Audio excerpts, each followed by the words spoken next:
This video right here, this isn't to go on about the image of the beast. You all should know that I ain't been BSing you this whole time. I've been exposing that thing for what it is this whole time. And if you're a true seeker and you've been paying attention, suited and booted, baby, Berean style with me, you know exactly what I'm talking about.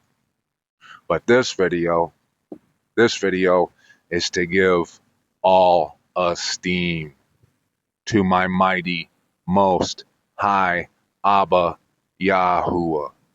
And it's to unfold more of this riddle with you, for you, at your service. The verse of the day, Psalms 19, verse 1. The heavens are proclaiming the esteem of the mighty Most High, and the expanse is declaring the work of his hands. Context, baby. When I highlight the word in blue, it's because the riddle, the those key words, those powerful words, set apart words of his that are a part of the riddle, is inside of these verses highlighted in blue. Day to day pours forth speech, and night to night reveals knowledge. There is no speech and there are no words. Their voice is not heard. Now, you know, most people are, when they read this, if they do, they're thinking that yes, that we can look up at the sky, at the heavens, the sun, the moon, the stars, and it screams of the creation of Abba Yahuwah, and they would be correct.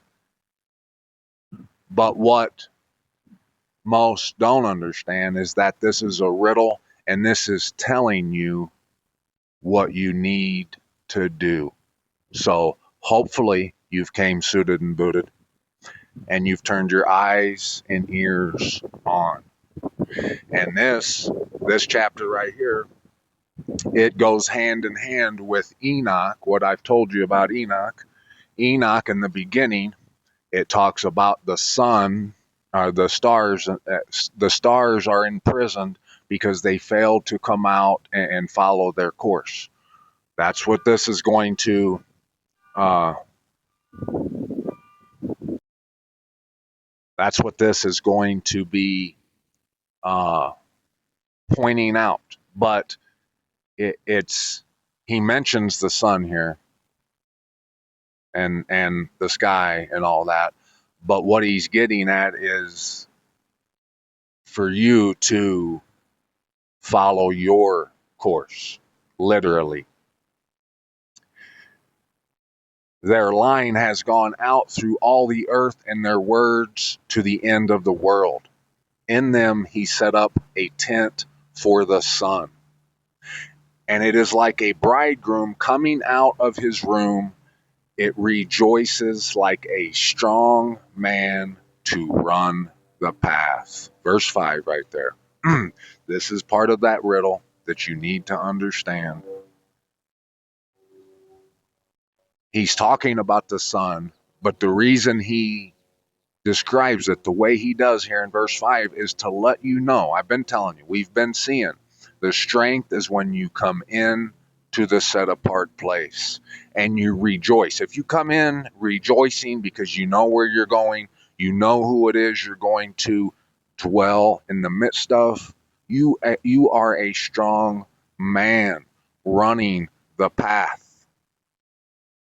Its rising is from one end of the heavens and its circuit to the other end, and nothing is hidden from its heat.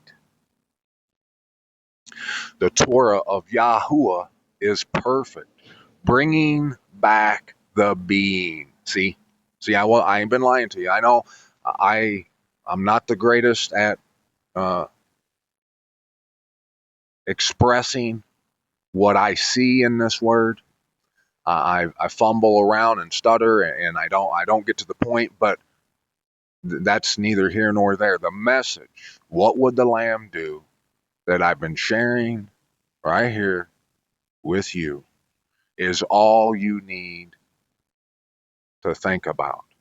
You don't need to think about my imperfections and how I could be more charismatic, like some of these pastors, favorite pastors. No. The message, the Most High is perfect. His word is where we need to cling. This is all, this whole chapter. I'm not BSing you. This whole chapter is a riddle with instructions for you to survive, to live and thrive. Not only survive, but to thrive and rejoice with strength. The Torah of Yahuwah is perfect, bringing back the being. The witness of Yahuwah is trustworthy, making wise the simple. See, and it doesn't matter if I'm an epic dumbass or not. We're all simple. We've all been simple. We're all humbled in the sight of the Most High, in His presence. We all are like He says, like a fading flower. But our strength, our wisdom comes from obeying the Most High. It says that the fear of the Most High is the beginning of wisdom.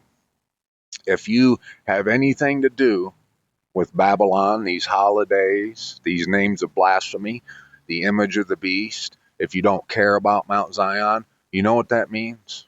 It means you don't fear the Most High. So your wisdom has never began.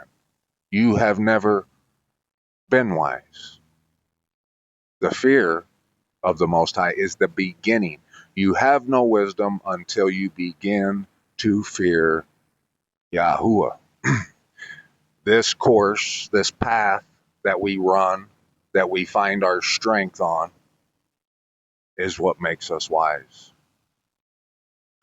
The orders of Yahuwah are straight, rejoicing the heart. The command of Yahuwah is clear, enlightening the eyes. The fear of Yahuwah is clean, standing forever.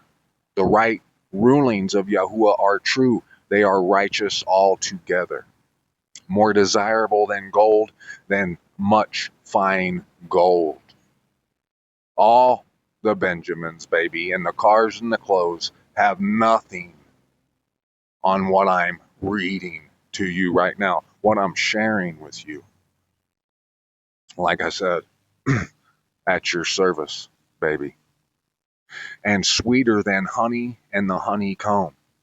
Also, your servant is warned by them. In guarding them, there is great reward. Who discerns mistakes? Declare me innocent from those that are secret. Who discerns mistakes? Who has the humility within them to say, you know what? They have been starving little children over there. That is one big lie, big ball of lies. These vipers and serpents, they do not have my best interest at mind. They actually have my demise in mind. And I've been wrong for supporting them and for following them.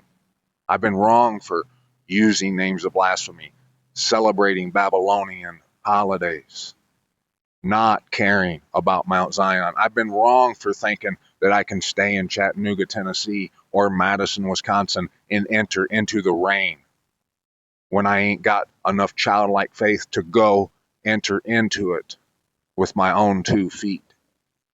I've been wrong. Who can discern mistake? If you can't discern your own mistakes, take a good look in the mirror and understand what we all have been doing has been wrong. If you can't do that, you have no humility, you're full of pride, and you will die. It's a fact. Also, keep your servant back from presumptuous ones. Do not let them rule over me. Then shall I be perfect and innocent of great transgression. Let the words of my mouth and the meditation of my heart be pleasing before you, O Yahuwah, my rock and my redeemer. And you know, we got to get 9 because I'm a Niner for life, baby. I was born on the 9th of February 2981. Did you know that in the year 2029, Israel will be 81 years old? And on that year, scientists, quote unquote, are expecting this meteorite Apophis to strike somewhere near Israel on the day of Passover in the year of 2029. My birthday, 2981, just a fun fact for you. Aleph, I praise you, O Yahuwah. With all my heart, I declare all your wonders. I rejoice and exalt in you. I sing praise to your name, O my mighty Most High. When my enemies turn back, they stumble and perish before you. For you executed my right and my cause. You sat on the throne judging in righteousness. You have rebuked the nations. You have destroyed the wrong. You have wiped out their name forever and ever. The enemy is no more, ruins everlasting. And you have uprooted the cities. Even their remembrance has perished. But Yahuwah abides forever. He is preparing his throne for judgment. You know what that means? Verse 7?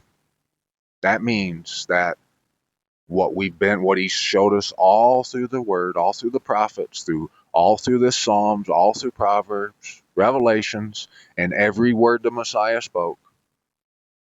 He showed us that what that means, verse 7, is that if you don't end up blameless before the throne, standing here on your own 2 feet, you came on your own accord, you had enough childlike faith, and you put it into action, and you ended up here. If you don't, that's how you're judged. The word judges you because the word has told you what to do. And he judges the world in righteousness. He judges the peoples in straightness. And Yahuwah is a refuge for the crushed one, a refuge in times of distress. And those who know your name trust in you, for you have not forsaken those who forsake you, O Yahuwah, who seek you, Sing praises to Yahuwah who dwells in Zion. See, this is all a riddle. If you're a true seeker and you've actually put your Berean boots on and strapped them up tight, you've had your eyes on, you see that this is a riddle. But who's going to get on here? I'll leave the comments on this one, but who's going to get on here and say, yeah, this is a riddle? Nobody, because no one cares.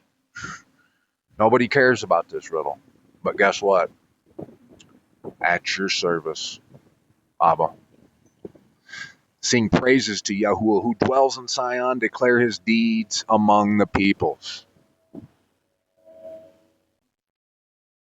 For he remembers the seekers of bloodshed.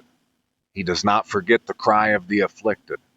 Show favor to me, O Yahuwah. See my affliction by those who hate me, you who lift me up from the gates of death, so that I declare all your praise in the gates of the daughter of Zion. Sound familiar?